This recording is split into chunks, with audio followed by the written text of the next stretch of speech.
There's a place in your heart, and I know. And so we went out yesterday for our Give Her a Part campaign. And there are some positives that I was able to draw out from the whole event. Now, the most touching part of it was when, after we finished sharing the parts and the star park we have, or the park we have for the girls, the head girl of, I think, Adesua Girls Grammar School actually walked up to me and she said something very, very touching. She said, "Sir, thank you very much for this kind gesture. Sir, can I tell you something, that this is the first time since I've been in this school that we are receiving things like this. Sir, we promise you that we are going to make you proud." I almost started crying. Then I was forced to ask myself this question.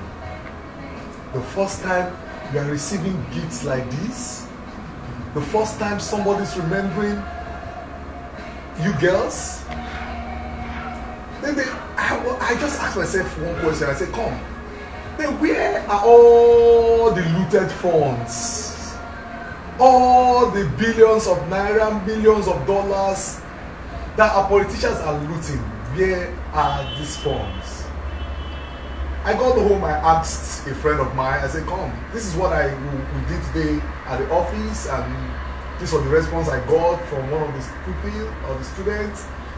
And I was supposed to ask her, I said, him and me, so where are all the looted funds belonging to this nation? And the answer that he gave to me will be very shocking to you. You know what he told me? He said something. He said, if you are looking for the looted funds in Nigeria, he said you can go to Sambo Tasha in Kaduna. There are some that is stocked in a warehouse there. That if you leave Kaduna, you go to Badagry in Lagos, go to the Sockaway pit in the residence of Amusu, that you will find our looted funds there. Then I begin to ask, these are politicians. What the hell is wrong with them? Nigerians, they are peculiar people. I use the word peculiar because the way we are being created, we are created in a way that we don't even need much. We are created to be self-sustaining. We are created to be independent.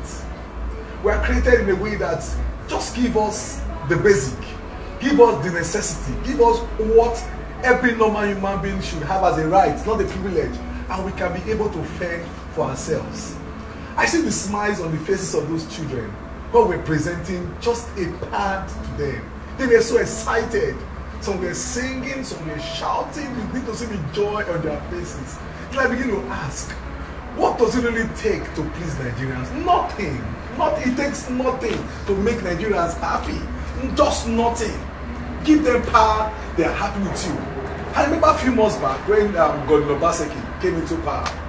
There's this road close to my office at Adesua Junction, GRA.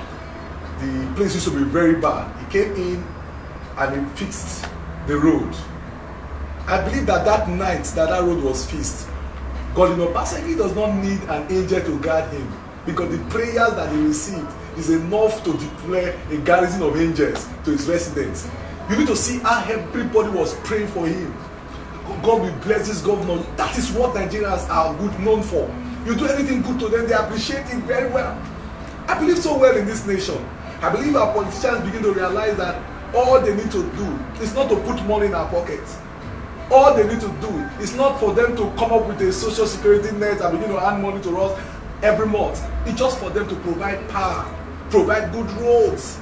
I believe so well that you see, if you go to our cyberspace, and that's the area I'm more concerned about. You see a lot of Nigerians, they are turning to activists, complaining about government.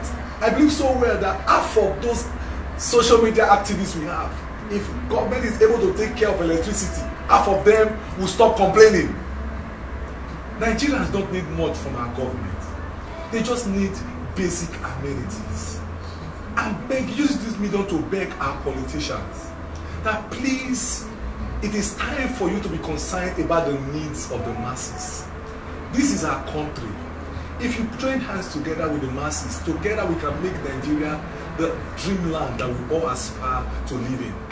I got a report on social media this morning that Germany is planning to deport Nigerians or Africans back to the country.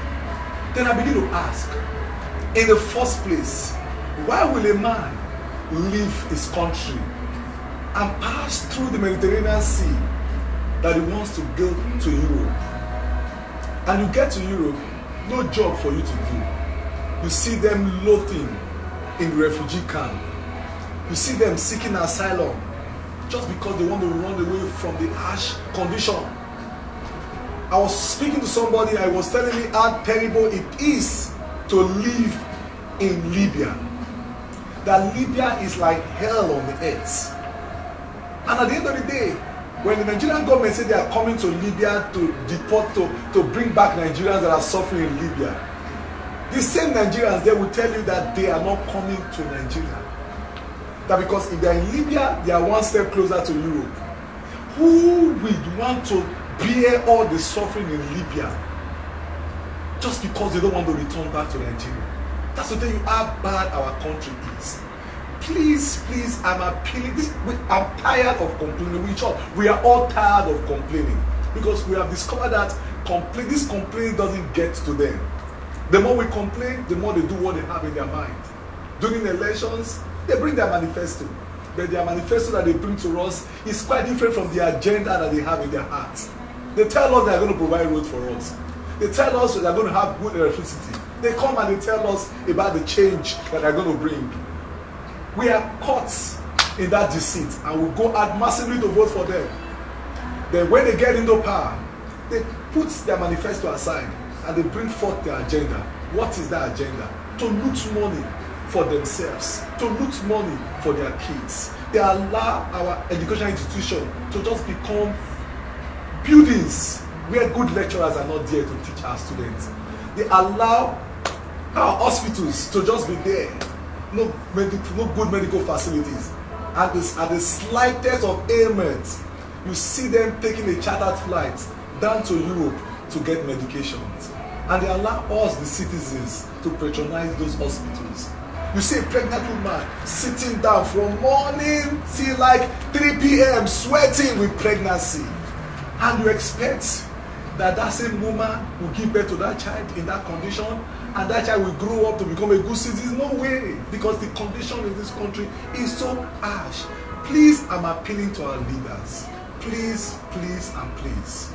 If really the citizen is the reason why you decide to go into politics, please be concerned about our plight.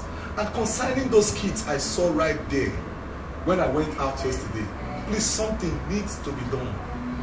We have said that these are the leaders of tomorrow. If really they are the leaders of tomorrow, we should prepare a tomorrow for them. Not allowing them to walk into tomorrow and discover that there is no future prepared for them. Remember, there is a saying that as you lay your bed, so you will lie on it. The problem we are having now is this: we have not laid any bed where will our children lie. Please, please, together, let us make Nigeria great again.